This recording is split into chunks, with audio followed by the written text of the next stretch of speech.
Do I have a say in those awards or those awards? But it's great to be back at a place that I know very well because I built it. And I'm very proud of it because I built it for $2.9 billion less than the Federal Reserve building, which is a lot smaller, by the way. Figure that one out. But I am delighted to be here at the White House Correspondents Dinner. Amazing people, a lot of people that I like. Some I don't like it all, but I respect most of them. I must say that you do a great job, amazing job, and it's an honor. As I said 3 months ago, the show must go on. We were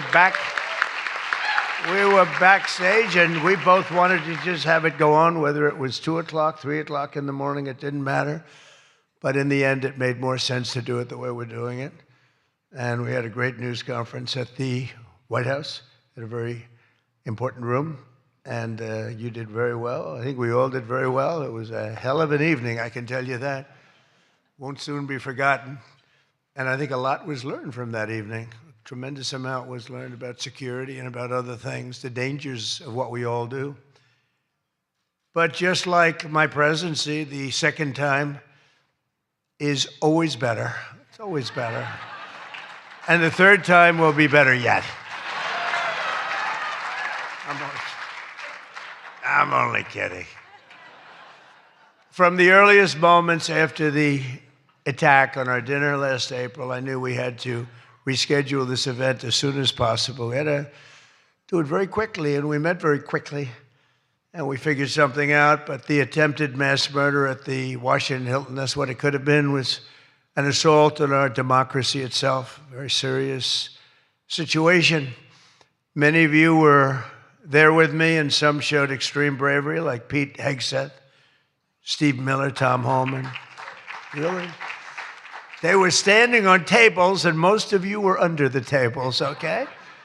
But they did. They showed. I saw every one of them that was standing up in those tables. I didn't know if they were brave, if they were smart, if they were stupid as hell. But they were on those tables in some cases, and there were a lot of different feelings going on in the room at that moment. But after hearing the gunshots, many people yelled, "Get down, get down," which caused Nicki Minaj to start twerking. Do you believe it? Get down. She's the only one that really understood what that meant. It's quite an evening. But tonight we come back together to answer that heinous attack with unwavering resolve. And every one of us here this evening to show that in America, we do not yield to political violence. We can't do that. Can't do it. So in this country, we believe in freedom of speech. We settle our differences not with bullets, but with open and vigorous debate. And no deranged loser with a gun will ever change that. We can't let that ever happen. There are a lot of very dangerous people out there. We can't let it happen. I want to begin by expressing our gratitude to the incredible men and women who put their lives on the line every day to protect my family and myself, all presidents, and lots of others. That's the United States Secret Service, so I appreciate it very much. And Sean and the whole group, amazing job. Amazing job. In recent months, they've repeatedly responded to threats with speed and professionalism and extraordinary courage, and there is no better example of that than Officer Victor Gonzalez, who we just met. It was amazing. What he did was amazing. When the would-be assassin charged the checkpoint at speed, he was fast. You know, when you looked at that, you had to look at it about 10 times before you really saw what was going on. He was quick. Nasty. The gun made him nasty, actually. But Officer Gonzalez engaged the attacker without hesitation and took a bullet to the chest after his ballistic vest, fortunately, was on, saved his life. And Victor did not even want to go to the hospital for a checkup. We insisted, really, we wanted him to do it. We insisted, but he didn't want to go. So to Officer Gonzalez, Secret Service, Metropolitan Police, law enforcement generally, and even all of the military who surround us in the room tonight, we salute you and we thank you with all of our hearts. Thank you very much. Great job. Great job. Great job.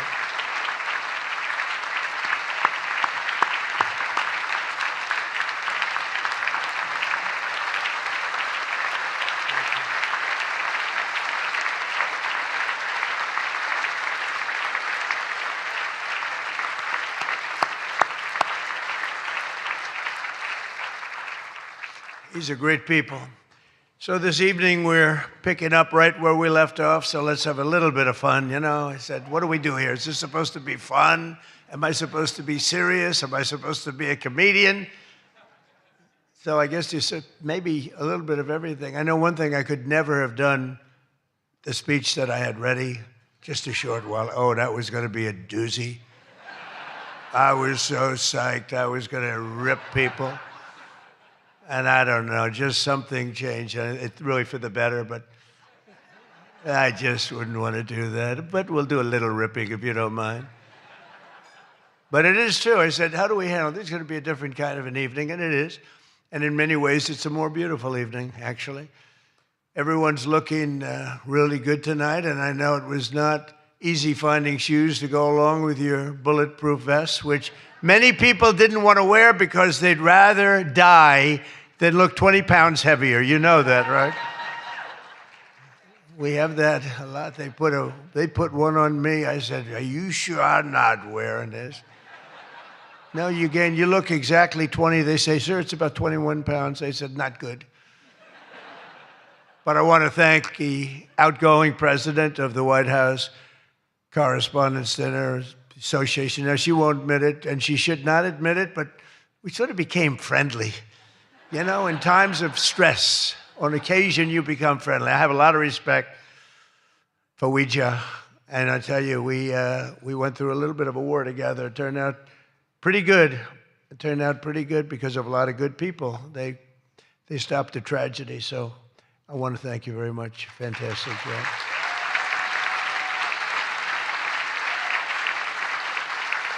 And Ouija worked extremely hard to ensure this dinner was rescheduled. And we want to just thank her family. I just met her parents, her children, her husband. What a perfect family. So it's really great. Thank you very much, all, for putting up with this. For putting up with this, right? But let me also thank the incoming president of the Correspondents Association, Jackie Heinrich. She can be very tough as a reporter, I will tell you. She can be nasty. She looks so beautiful, but she can be so nasty. How could that happen? But she just got married to a very successful congressman, a very good congressman. I'd like to have a couple of more votes from it. That's okay. On occasion, he shows a little independence. We don't like that. But now he's a very professional guy, and he loves our country. But that's a big thing. I just see what takes place. We're talking about what takes place to be in the position that you're leaving and that Jackie's coming into. And it's a lot of work, a lot of friendships, a lot of talent. And so, Jackie, congratulations.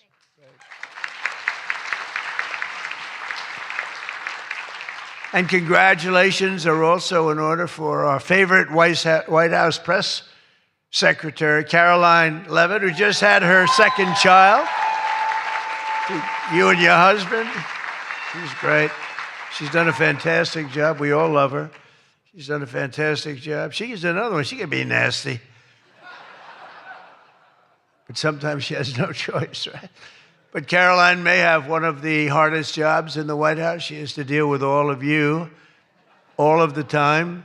And you can be very difficult. You can be very, very difficult people. But I'm probably being a little bit oversensitive. Sometimes I really do think that some of you don't like me. In fact, I read a report, I get 93% negative publicity. 93. So how the hell did I win the election by so much? Think of it. I don't think that's true. I can't believe it's 93. In the 80s, maybe, but not 93. But this place is really the largest group of Trump derangement syndrome people ever put together at one time, I suspect. Some of you are lucky that our last dinner was cut short because I had brought with me what would possibly have been, I'm telling you, I had something. I was going to go after you. I feel so badly doing this. It's going to be such a letdown. Oh, yay. But your lives were really in danger the last time for an opposite reason. But on the plus side, your careers were saved, and we really do. We have a complete and total. I love the words complete and total. They say, but it means almost the same thing. I said, it doesn't matter when you say it. It's called emphasis. It's called emphasis. But everyone is now really warming up. The new White House military center, drone port, highly protected ballroom. We have our ballroom. The windows are this thick. I said to the people, well, if a bullet hits, what happens? Nothing. Nothing. It bounces right off, sir. This is the greatest bulletproof glass. I said, AK-47. That's supposed to be a big one. I don't know so much about the guns. My sons know a lot. But I said, I know it's big. What would happen? They go up, meaning it can take more. I said, so if I'm making a speech and I hear that pinging sound at a window, what would I do? Sir, leave the room right away, but you're going to be safe. We're building something that's going to be amazing. And in light of what we went through, I think people understand it. It's going to be amazing.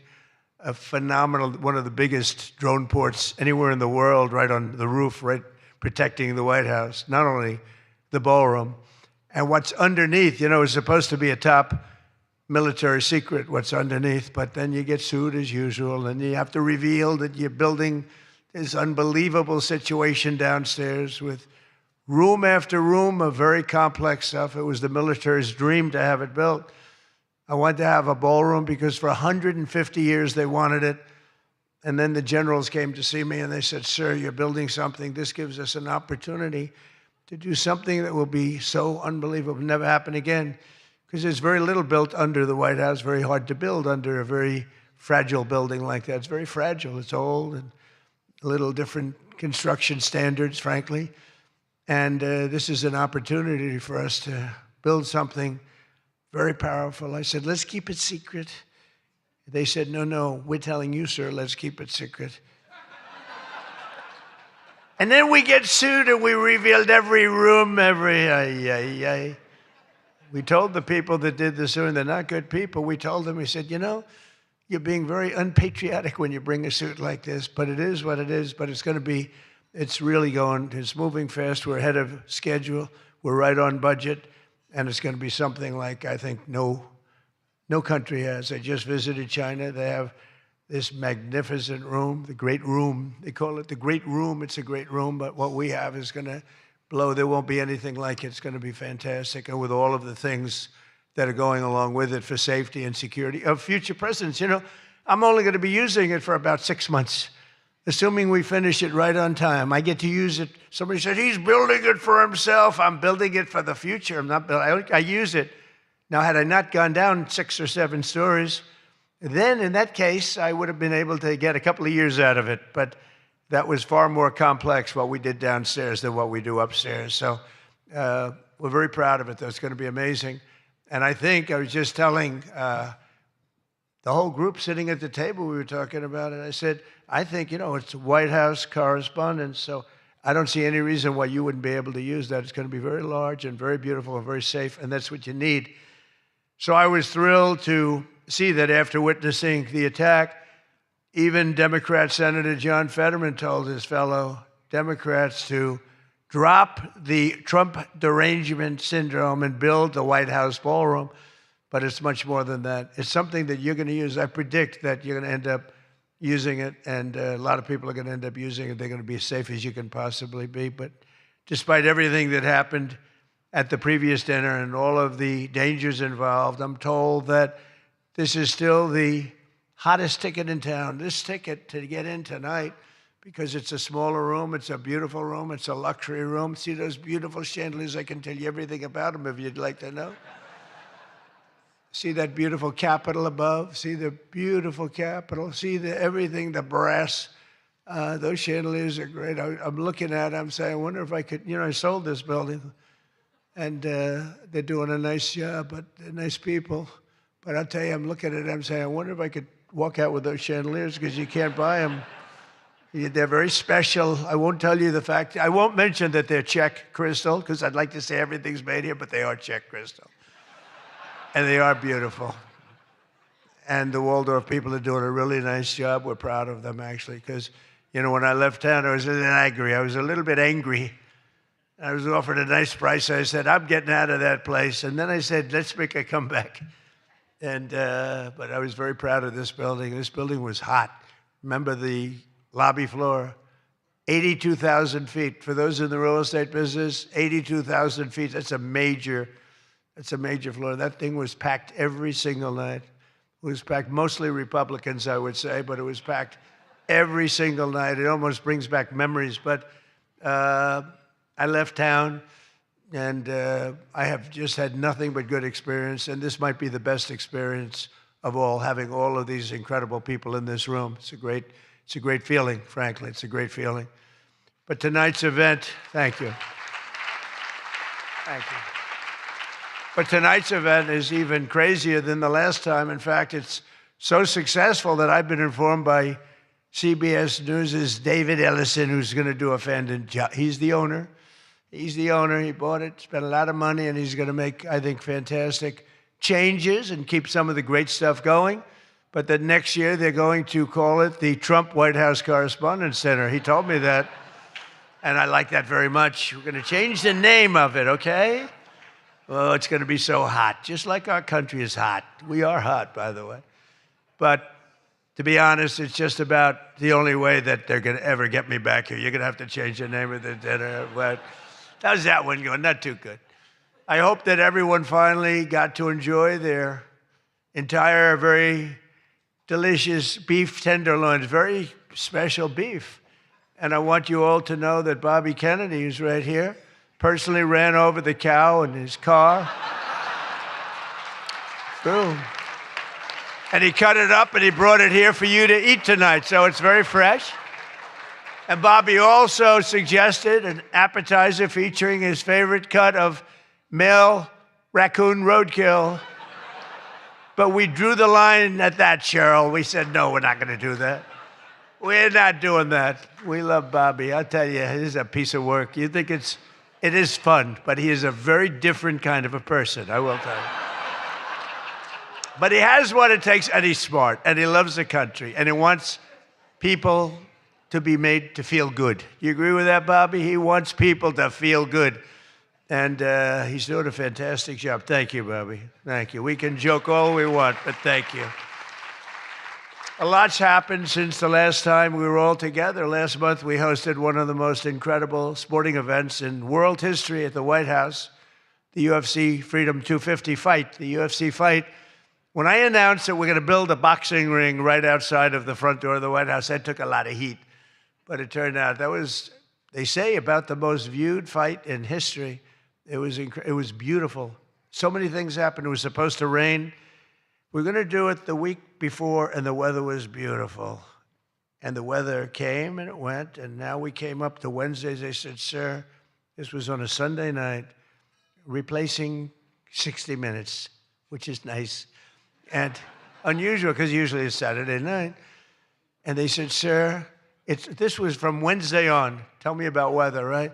Sure, it's going to rain. I think you're going to have to. It's going to be one of the worst storms that we've seen in a long time. It's coming up the coast. It's going to hit you on Sunday night. It's going to be a disaster. I'm saying, can you believe? And you saw the ring we built. Dana White, the great Dana White, and everything. We had the best fighters in the world. Turned out we had the best fights that most people have ever seen, including me. It was just a miracle. But what happened is we're waiting for this rain to come all day long, and it's coming, and it's horrible. And it's 8 o'clock, and we say, I think it hasn't rained yet. I said, maybe we should postpone it an hour. Maybe we should make it the next day. We didn't know what to do. And finally, we just said, let's just have it. and it never rained. It was perfect. In fact, the week before, it was 92 degrees. It was nice, but this was like 72 degrees. And the rain was coming, and it came right over the White House, and it was like, thank you very much. It went like this. And other areas were drenched a few miles away. We didn't have a drop of rain.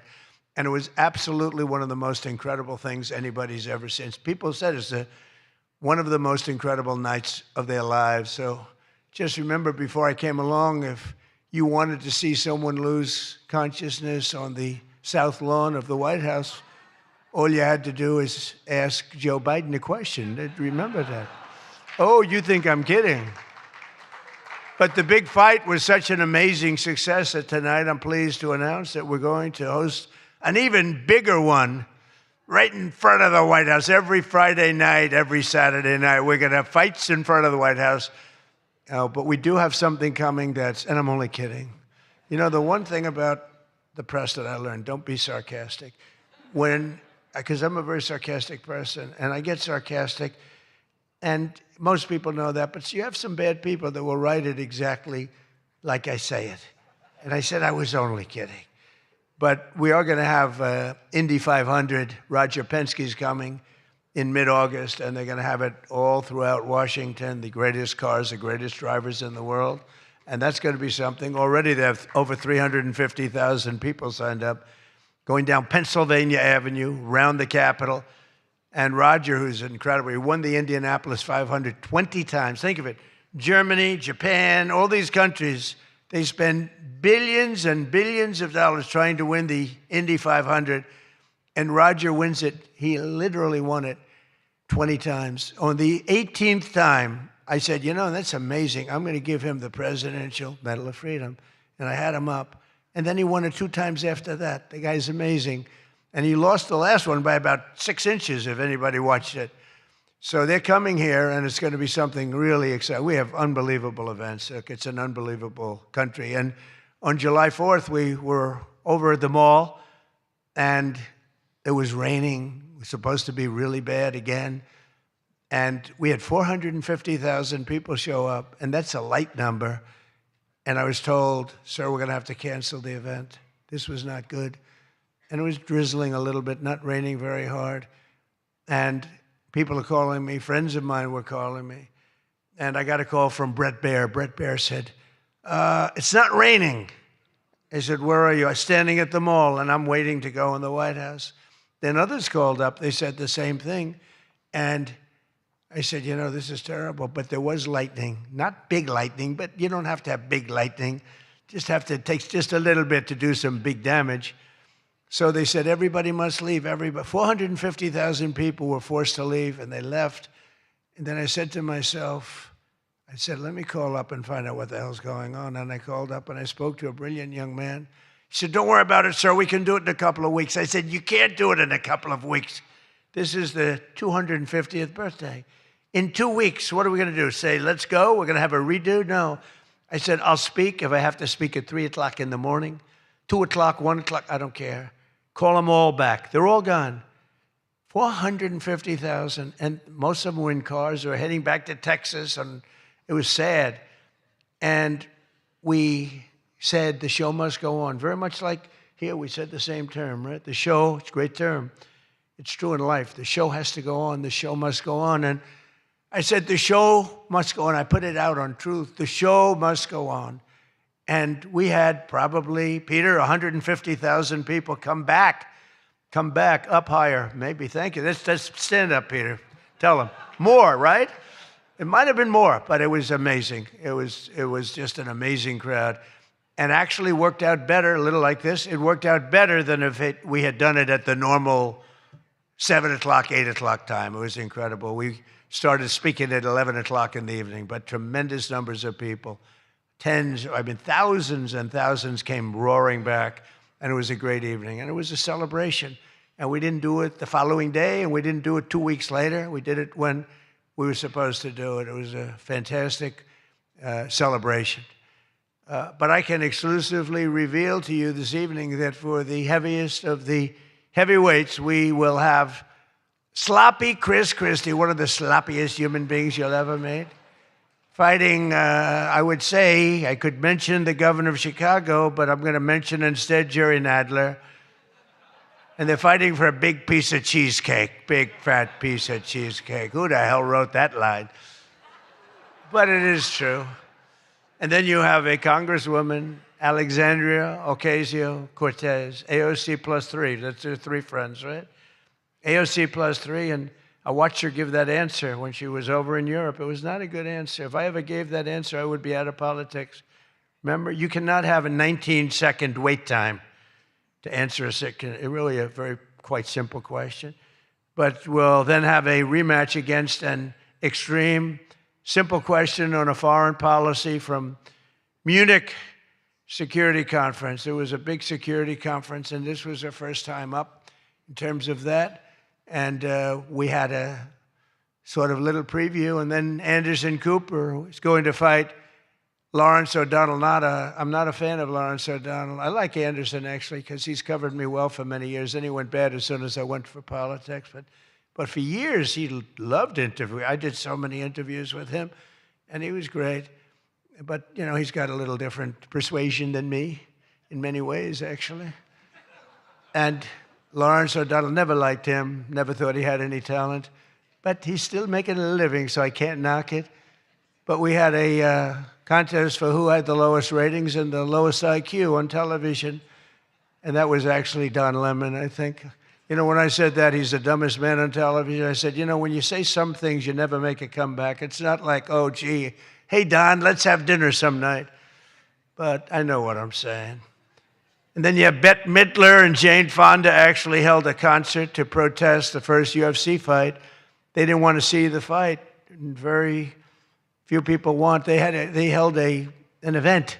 Like 3 people showed up. And given the choice between seeing some of the really beat-up faces of the UFC, almost everyone chose the people in the UFC. It was between the 2 of them or the UFC. And what about Bruce Springsteen? What the hell happened to that guy?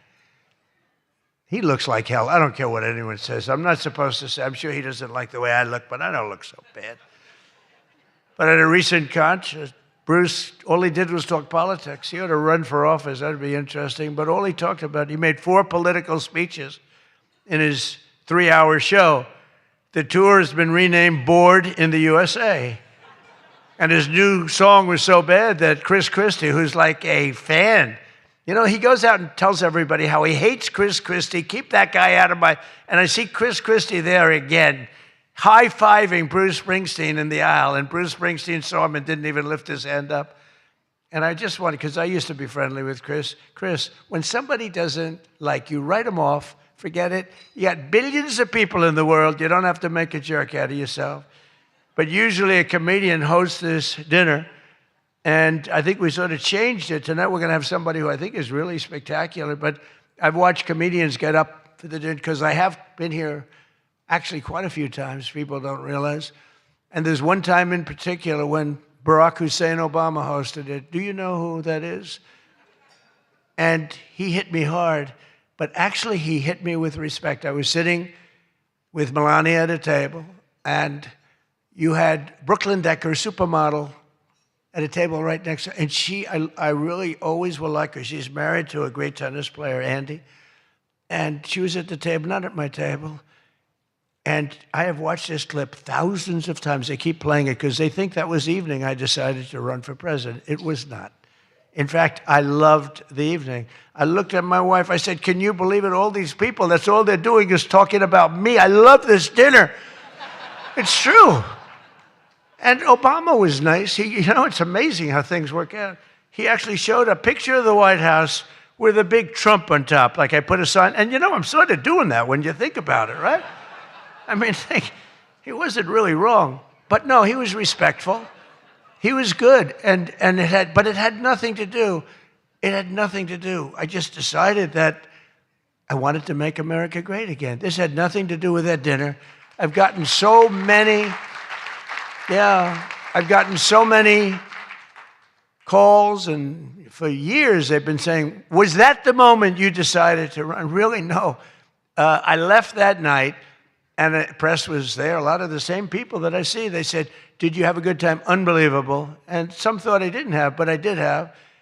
And I always remember, though, Brooklyn. She was so angry. She was much angrier than me. She was angry. She thought they were mocking me. And they really weren't. It was just one of those things. And I had a great time.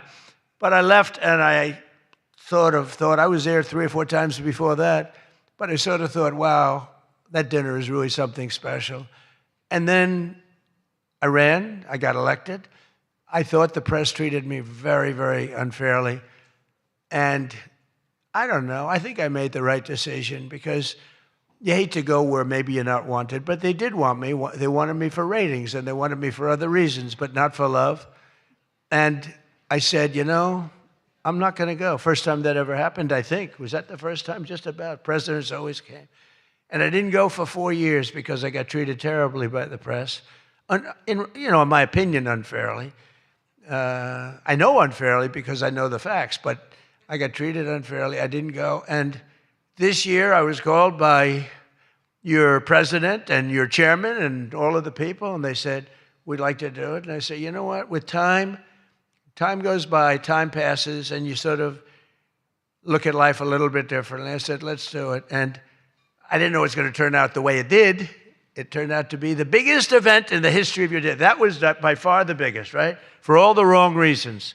But as I said before, a lot was learned from that evening. So much having to do with so many different things, including security. But it's an honor to do it. This is my first. I've been to it numerous times, but as president, I haven't been here. And I'm glad. And they said, would you do it next year? I said, I will be back next year. Now, if you get really, really nasty, maybe not. I don't know. But we're going to be back next year. And or Jackie will treat me very badly. But this year, the association decided not to have a comedian, so they considered using Jimmy Kimmel, Jimmy Fallon. These guys, they're terrible. They're terrible. Stephen Colbert. These are people without talent. They get a lot. They have talent. You know who has talent? Their agent, getting them the money they get. They have no talent. But they are not comedians. They're not funny people. They're angry people. They're sick people. But the association really put on a big show, and they have somebody very special. I look forward to seeing him. And so they thought about going with a professional clown for entertainment, but Adam Shifty Schiff was not available. He's known. I called him. I hate some people. I shouldn't say this. I'm not supposed to hate. I'm supposed to love everybody. But he's a terrible person. He's a liar. And I called him Watermelon Head because he has the largest head I've ever seen with the smallest neck, pencil neck. How does that big, fat, ugly head stand on a little pencil neck? And then I'm told that even Rosie O'Donnell reached out from Ireland. She really wanted to be here in order to honor me. She loves me very much, and she was desperate to come back to the United States and pay her respect to Donald J. Trump. But that didn't work out, unfortunately, because nobody wanted her to come back. But she's one of the greatest sufferers of Trump derangement syndrome. She's a sick young woman, sick older woman, I guess now I have to say. So instead, we're honored to have, for entertainment, the very talented mentalist, Oz Perlman. And everybody, they said, are you going to stay? I said, yeah, I'll stay. I think I'll stay. What the hell else am I going to do? I've got Iran, I've got this, I've got that, which is all going extremely well. Don't believe the fake news. It's the only thing we were talking before, I said, so we've hit Iran very hard. Their Navy is gone. Their Air Force is gone. 250 jets, no longer. 159 boats, good boats. In fact, I said, why the hell didn't we keep them? We could have used them. But 159 boats, all at the bottom of the sea. They have no radar. They have very few drones left, despite what you see. And every once in a while, they're going to set some things up, but they don't have much left. And by the way, they are talking to us right now. They'd love to make a deal. I don't think they're ready to. I don't think it's time yet, but I'm willing to listen. But they cannot have a nuclear weapon. We don't want to see Washington, D.C., or any of our cities, or Israel, or frankly, the Middle East, destroyed with a nuclear weapon, because I know the power of nuclear weapons. I see it. I get to see it. We're not going to let that happen. So this is all about, we will not let them have a nuclear weapon. And they would use it. They would use it if they had it. But Oz, I do have one question about what happened that time, because he was there. How the hell did you not see that coming? He sees everything. He sees everything. He's telling me about your grandmother and your this. Why the hell didn't you? We got to ask him that question when he gets up here. Why didn't he see that coming? But of course, this evening, it's really all about the fake news media and your handling of prizes, and writing and producing and performing made-up stories like the Academy Awards. You know, Academy Awards used to be the epitome of ratings. Outside of the Super Bowl, it got the second most ratings. Now it's down in the dumps. Nobody wants to watch it anymore because they took on Trump. They hit me all night long. They hit me. The winner is so-and-so. I want to talk about Donald Trump. I hate this man. Nobody wants to hear this stuff. Right, Peter? Nobody wants to hear. You ever see the ratings? They used to have 48 million people. Now they have 2 people watching. But they'll learn their lesson.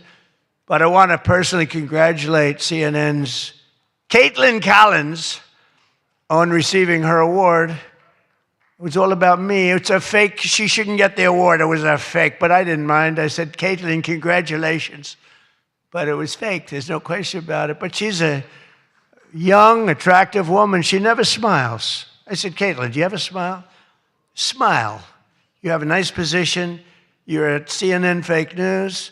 You should be a happy person. So smile, Caitlin. Just smile. But we attack, and I thought Caitlin had really made it big with a major new sponsorship, but then I informed her that it wasn't her on the Bud Light can, it was Dylan Mulvaney. And Dylan Mulvaney cost Bud Light $35 billion in market cap. That was the worst commercial ever made, by the way, for those few people that want to hear that. Most people don't care, but I would. I wouldn't want to hire Dylan anytime soon. Think of it, they hired Dylan Mulvaney, and their market cap has gone down by $35 billion. Who wrote that commercial? And then you have writer Josh Dorsey. He also received, he's been killing me for years. No, he's been, and yet tonight he shakes my hand, he hugs me, everything nice. He kills me. Josh is amazing. He writes more stories than any human being. There's nobody that writes more than Josh. He'll write 4 stories about me a day, all different subjects. I mean, I had the other day 3 stories, and one on the, he was upset about this. 1 was on page 7, 3 were on page 1. They were all written by Josh. But he's hit the big time, and he's a workhorse, and yet he's almost unhirable. You know, he's just one of these guys. Wall Street Journal's lucky to have him, but you really, it's unbelievable. He's almost unhirable. CNN is also here. And I'm very disappointed they didn't bring Fake Tapper, because he's had a rough couple of years, Fake has. You know, he calls me up every once in a while. If I pick it up, I pick up my phone. I used to go to this young lady. I'd say, any calls from the press? No, sir. I said, oh, now I'm the president of the United States, right? I'd say to Stephen Chung, is Stephen here someplace? Where's Stephen? He's one of the toughest human beings I've ever met. Don't ever wrestle Stephen. You'll be in big trouble. But I say, Stephen, let me ask you, did the press call? No, sir. You know, when I was a developer, I'd get a call every half an hour. For whatever reason, I always got disproportionate press. So I said, Stephen, nobody called? No, sir. 2 hours later, I say, hi, Steve, how are we doing? Everything good? Anybody call? No, sir, no press calls. I said, I'm president. Nope, they never call. So this went on for about a week. I'd say, Caroline, did the press call? No, sir, no calls. I said, nothing. It's over a week. I haven't received a call. So I said, you know what I'll do? I'm going to give the press my phone number. That was the stupidest thing I ever did. I'm getting a call every 3.7 minutes. Stephen, I don't know where the hell you've been, but the press calls, I'm getting calls, ring, ring. I was with somebody today. They said, I've never heard a phone ring as much as it's fresh. Now, I look at the thing and usually just delete, delete, delete. Every once in a while, it'll be one of the people in this room that I like, and I'll pick it up. Like this one right here calls me on occasion, right? she'll call me and she says, hello, sir. How are you? We want to talk about some horrible subject, like a horrible, depressing subject. I say, Jackie, I don't want to talk about it. Congratulations, however, on your new marriage. But I don't want to talk about it. But it's true. And people call me now. And so for weeks I go, no calls. And I learned then that both of them, they feel that I'm doing a great job. And they feel I'm above it all. And that no person, hundreds of people call, no person is good enough to talk to Trump. And so we don't even bother telling you. That's not the way it works, Caroline. You have to let me know, because sometimes I do like to speak to the press. But now I have the best system I've ever had. It rings, and just so you understand, you're much better at putting your name. Because if there's no name, I just can't do that. You know, I pick up every once in a while. Hello, I'm from Reno, Nevada. We're a startup paper. We're calling it the Reno Express. I said, do you believe I'm the president of the United States? Mr. President, could I have your views on Iran? And I just hang up. No, I get the craziest calls. I mean, some of them, my wife said, I can't believe you do this. This is a hell of a way to live. But sometimes they get calls from very important. Sometimes I can straighten out stories that are going to be fake, and I can make them from a fake story to a good story. I always find that when you don't speak to the press, you always get a bad story. When you do speak to the press, you have a shot at getting a good story. Oh, look. No, look, if I were a reporter, and let's say I'm a big reporter, I work for the failing New York Times, or I work for, well, I don't know, do they ever come to these dinners? Didn't they cancel out a long time ago? Big mistake. They should be here. But I get a call. I've always found that, you know, speaking to them, you just do better. You do better. When you can, when you have the time. You speak to the reporter. You treat the reporter with respect. Sometimes now there are reporters where it doesn't matter. You can be so nice to them, it doesn't matter. You get treated unfairly. But you have a lot of great reporters where when you speak to them, you can get your point across, and that's a good thing. But some people say that Jake Tapper is a great investigative reporter in D.C., and that's why after moderating our debate, it only took him 1 year to break the story that Joe Biden might possibly have suffered from cognitive decline. It took him 1 year. He wrote a book about how great he was mentally, not too good. And I don't like Biden because Biden was very unfair to a lot of people. But Jill Biden insists that Joe would have beaten me in 2024, even though he was way down. She said he was way behind in the polls because he was seriously ahead. She felt he was going to win because he was seriously ahead on deceased voters.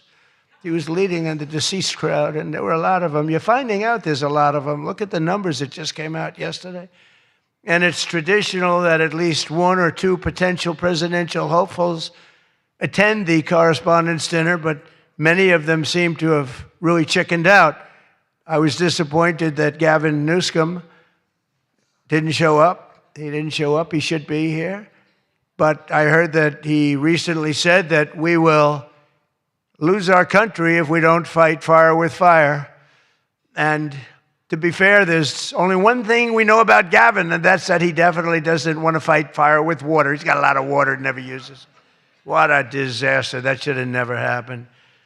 But Gavin Newsom recently did a career-threatening, one of the worst interviews I've ever seen, where he said that he can't read a speech. He's incapable of reading a speech.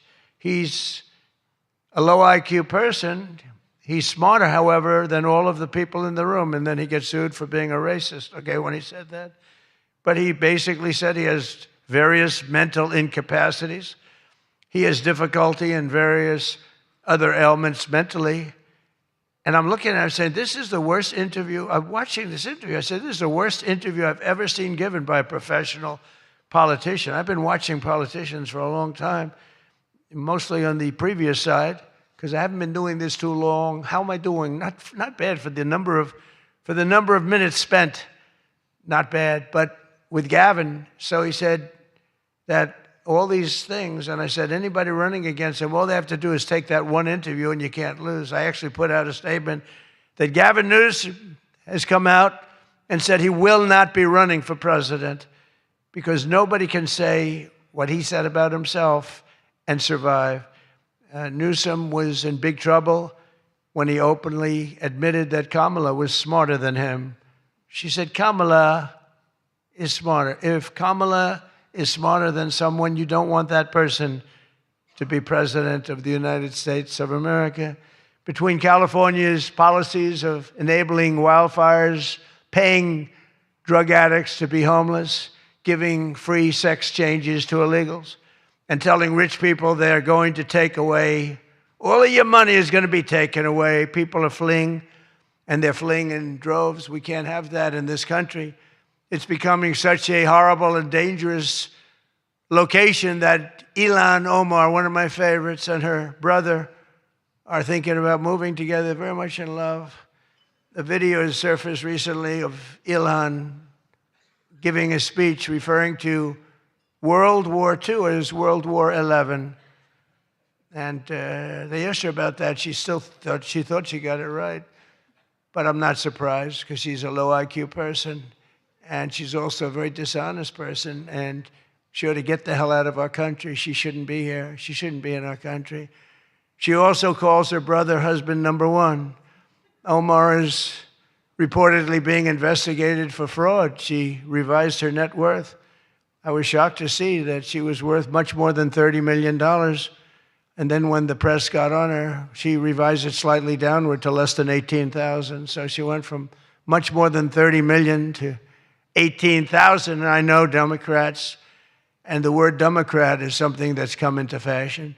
I changed the E with a U, and most people don't know that dumb has a B, so we don't have to worry about that. It's very quiet. I thought it was quite good, but I haven't gotten much credit for that. Fake news, good. Pocahontas, good. I won't say Lion Ted because he's on my side. I don't talk about past conquests, but we have a lot of them. I won't talk about it. They got a whole table full of Republicans there. They're saying, no, don't mention my frickin' name, will you please? But we've had a lot of good names. But the Democrats are there to destroy wealth, and honestly, they've gone absolutely crazy. Gavin Newsom's not only a man who really wants to run for president, he's doing a bad job running a state. You can't have somebody like a J.B. Pritzker, who I understand is not present, sadly, but some people say, never use the fat word, and I don't. I would never call anybody fat. I have my own problems, It's not like I'm perfect. Sir, in the back, don't call him a fat pig, okay? I'm sticking up for him. Don't call him you. You can't do that, sir. You can't call J.B. Pritzker a fat pig, please. All right? Thank you very much. I appreciate it. Everyone's trying to figure out, who is that guy? Does he exist? But the nice part is when you do that, the press can't get you, because I'm defending a man who obviously has a problem. Actually, he's lost a lot of weight. I saw him recently. He lost quite a bit of weight. I don't know what the hell. He's got no chance, believe me. Anything he does, the family threw him out of the business. A number of other potential Democrat contenders sadly refused to show up tonight. We invited Elizabeth Pocahontas Warren.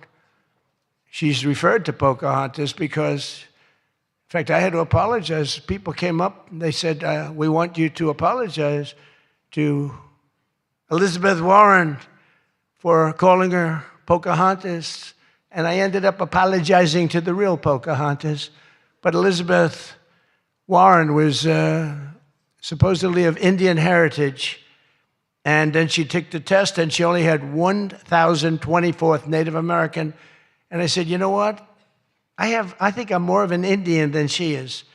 So this is what we have to deal with. But Senator Warren did not accept our invitation to debate. I wanted to debate her on various and sundry things, and she decided not to do it. And I decided to bury the hatchet. It doesn't matter. And I'm not going to say this next one. Do you want to hear this one? How bad? She wasn't high up on her totem pole. Who the hell wrote that? No, she's bad news. I wanted to make sure that Jack Smith, deranged Jack Smith, remember he went after me for about 2 years? How did he do? Not too good. I'm in the White House, and he's not doing as well.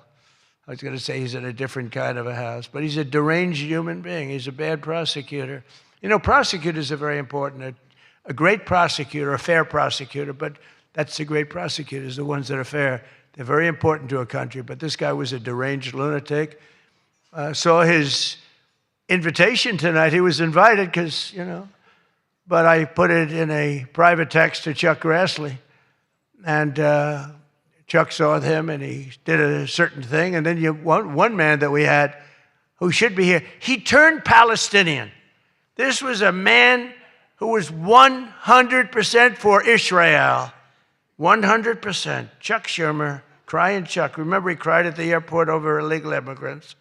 They were the fakest tears. There were people throwing water in his face. But now he's a proud, very proud Palestinian. In fact, I'm going to send him a beautiful Palestinian outfit tomorrow so he can greet Bibi Netanyahu when he comes to town next week, along with the mayor, who I'm sure would love to meet Bibi. They're not treating Bibi too well, but Chuck wanted to join us tonight, but he didn't want to be violating many parts of the Palestinian rules, regulations, and certainly he didn't want to violate Sharia law, his new founding. And all joking aside, I do think we need term limits in Congress. I think term limits are very important because I see what's happening. I see what's happening. The other day, a senator I knew got a text, a great guy, from his wife. And she said, when you get home, I want to have you immediately come up the stairs and make love to me. And he said, I can't do both. You know what? In other words, can't go up the stairs and make love. Does anybody get that? Well, I thought that was actually pretty good. That was actually the only thing I thought was good in this whole frickin' stupid speech that they wrote.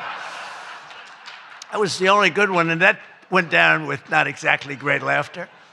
I think, in other words, you can't go up the stairs and make love, too, So we're looking for term limits. Does anybody understand this stuff? But I really do wonder whether the Democrats are trying to lose the midterms. In Maine, they nominated a guy with a Nazi tattoo. But don't worry, Democrats. Word is that Plattner's replacement, he throws bottles at women. This guy throws bottles. This guy's another lunatic, by the way. Although I think Plattner might have done surprisingly well because we're in the age of Trump. Call it what you want. People can do well today. Plattner, I don't know. But, people don't have the guts to stick it out, but it looked like he was guilty of a lot of stuff. He certainly didn't defend himself very well. In Texas, the Democrats are running a candidate named James Telefrico, who hates guns, hates oil, hates sex, hates women, and who said he is, quote, a Christian who hates Christianity. Other than that, I think his platform is quite good. And that means that he's not going to do very well against Ken Paxton, who hopefully in Texas is going to win. But Telefrico, he's Alfred. You know what he looks like to me? Alfred E. Newman. Do you remember Alfred E. Newman, Mad Magazine? I said, that guy is Alfred E. Newman. Can't imagine he'd win. Well, I have all of the press here in one place. I have to say that we're having an amazing load of accomplishments that the media never talks about. For example, under my administration, a once feared and powerful regime that relentlessly attacked America has finally been toppled. Their former leaders have been removed, and they're now being run by a gay dictator facing internal divisions. But I, for one, wish Barry Weiss all the best at CBS News. She's a wonderful woman. Most of the press lives here in Washington, D.C., and you should be thankful for me for what my administration and I have done to make our nation's capital, which was one of the most dangerous and unsafe cities anywhere in the world, one of the safest cities in the United States. Crime is down 88%, and our capital is shining again with 62 monuments, statues, water fountains looking more beautiful. The graffiti's all gone. The tents are all moved out of the parks. The fences are all done. Our capital looks like it's really in good shape. And people coming here, people in the White House, they work in the White House, they all say, young women, young guys walk up, they say, thank you, sir. 2 years ago, we lived in a dangerous city. We lived in a city where 150 people were killed a year. And now we have almost a crime-free city. Our National Guard has done an incredible job, and we've removed over 5,000 career criminals. We removed, there's one stat, I think it's a great stat. It's to me, it's fantastic. 2% of the people create 91% of the crime. That's something you can fix, and we fix it. We moved out over 5,000 career criminals out of Washington, D.C., and we have the greatest capital in the world. Again, it's beautiful, it's thriving, the restaurants are thriving. You couldn't get into a restaurant because they didn't have, all the restaurants were closing. And if you even got in, you felt unsafe. People were getting into Ubers and they were being attacked when they were in an Uber. It's not happening anymore. We have tough, smart people, and they have done a fantastic job. Washington, D.C. is safe again. You can't get into a restaurant. The restaurants are opening up. They're opening up all over the city. They can't get, it's the exact opposite. They can't get space. But mostly I've given up on you in the media so that now I just gave up on you and I'm number one on TikTok. Did you see that I'm number one, Stephen? Is that true? I'm number one on TikTok.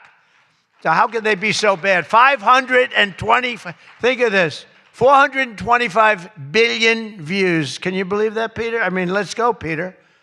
I gave up on you people. I gave up on traditional press. And it obviously worked because we did win in a landslide. I mean, somebody's got to be saying something good about me. But TikTok, good old TikTok, and I was able to get it sold to a group of very wealthy people, mostly Americans. I was told President Xi, who's a man that I get along with very well, he was a hard no for the sale of TikTok. They all said he's a hard no. I said, well, let's call, put your group together. They put it together, billions, hundreds of billions of dollars. I called up President Xi. I said, President, look, these are American people. They're wonderful people. In fact, one of them happens to own CBS, actually. I mentioned his name. I said, these are wonderful people, and it'll be a good thing. Does it mean anything, President? It's nothing. It's nothing. They love your country. We'd love to see you approve the deal. And he goes, all right. That was it. It was done. And we sold TikTok. And he's a friend of mine. And he's not contributing to problems like other people contribute to problems. So we get along. But we made the deal. But number one on TikTok is Trump, and that's probably why we won. But for all of the trouble that you give me a lot of trouble, a lot of heartache. I hope all of you know that I believe in the free press more than anyone in this room does. Maybe not quite. But that's why I'm proud to be the most open and transparent president in history. They called me that. You know who calls me that? Caroline. That's about it so far. Would anybody else call me that? I think Peter would call me that. Am I the most transparent? Biden never used to answer your questions. He'd ask Biden 20 questions. He'd never get an answer. Who's the most transparent president, Peter? Who? I look at him. It's the first time he's tongue-tied. I cannot believe it. Oh, he's not going to be happy tomorrow. But you people have no idea how lucky you are. When I'm gone, you're all going to be broke. Your business model is going to be finished. No, it's true. When I'm not around, you're going to be broke. There's not going to be anybody to report on. Nobody gives a damn about anybody else. The New York Times the other day had 5 stories about me. You know, before I got into politics, in my whole life, I had 7 front-page stories. This is years of success. I think 6 were good, 1 was bad. I had 5 stories, 7, 5 good. Yeah, I had a total of 7 stories on the front page of the New York Times. That's not bad. Now I average about 3 or 4 a day. All different topics, all bad, everything bad. But here we are. I mean, here we are. In fact, when I'm finished, I'm going right back to the Oval Office.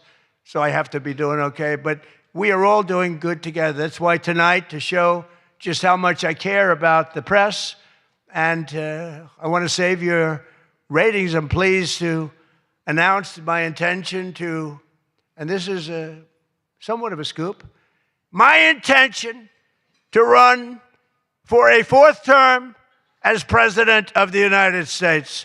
I will be doing that. I will be having an official, in fact, I think I have,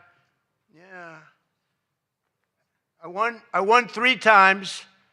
Now I'm going to do it again. Thank you.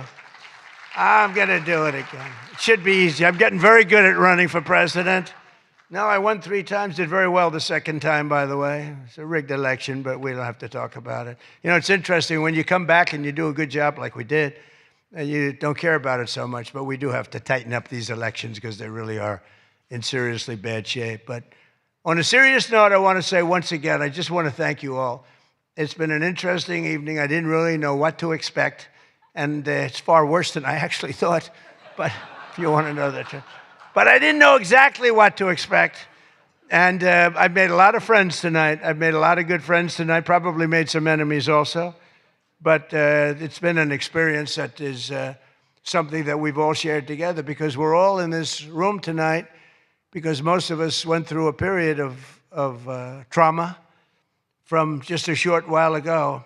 And, you know, some people said they wanted to come, but they were afraid to come, and you people weren't afraid to come. There were a lot of people that said, Jackie, they don't really, you know, they didn't have the courage to come. And we don't want that to happen, and I'm sure it's not going to happen. We're going to do things. Again, I want to thank our law enforcement, keeps us safe. All law enforcement. We have the greatest people on earth. You know, we had, 2 years ago, we had the worst record of recruitment in, as an example, the military, Army, Navy, Air Force, Marines, the Coast Guard, Space Force. I love Space Force. Look at all that shooting we're able to do from space. That was my baby. But all of the branches of, you couldn't get people to join. This was 2 years ago. And last week, you probably saw, some of you wrote the story, we have the single best recruiting of people into our armed forces than we have ever had in the history of our country. They are brimming over with great people. And that's a big statement. And that also goes for the police departments, where they were having a tremendous problem recruiting. You can't get into a police department now. If you're looking for a job, it's very tough. And that also includes our great fire departments, because people forget about them. They're unbelievable, the job they do. So I just want to thank you. Look, we're on the cusp of something big, and I call it, and this, I'm being very serious when I say this, that this is the golden age of America. We have $19.2 trillion being spent in our country. A record was China. I think it was 10 years ago, $3 trillion.